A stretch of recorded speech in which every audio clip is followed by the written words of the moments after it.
Thanks for that, Bruce. The South Australian solo sailor has spent 4 years building a mini yacht from scratch, but his adventure is only just beginning. The father of 3 is about to fulfil his lifelong dream of sailing around the world. The calm sea in Gulf St Vincent is where Dan Turner calls home.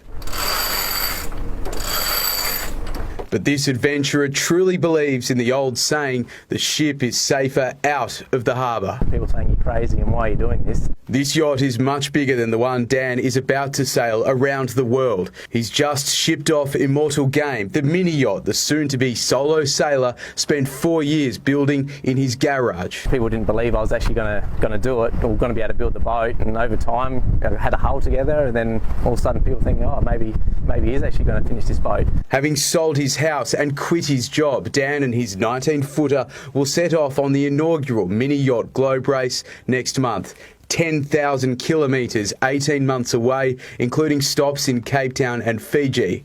The boat no bigger than an American Chevy SUV. Some of the glamour ones, multi-million-dollar ones, but Dan's doing it on a budget and off he goes. I've just really wanted to prove that I can do it, and also to my kids as well, like, you know, to show to them that anything's possible. Navigating by the sun and the stars, if there's no wind, he'll be adrift and left to fish for his own food. Getting away from social media and just getting away from the world as such, and really going back to the basics of life. He'll only be able to communicate with his wife and 3 children via text.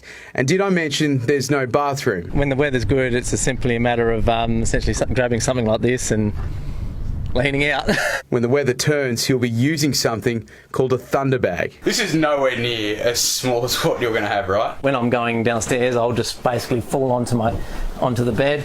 I'll just sort of lay out, and this is sort of comparable to the size bed that I've got. Perhaps what's so hard to fathom is Dan's sleep schedule. 20 minutes on, 20 minutes off for the entire 12-month voyage. It's the primal instincts of what you're going to eat next and when you're going to sleep next and how you're going to get to the next spot. He'll also have Wilson, a nod to the movie Castaway, by Dan's side as he writes his own survival story. That's the appeal to me, is not knowing the outcome. Hayden Nelson, 7 News. A courageous soul indeed. Casey's back after the break with the weather forecast.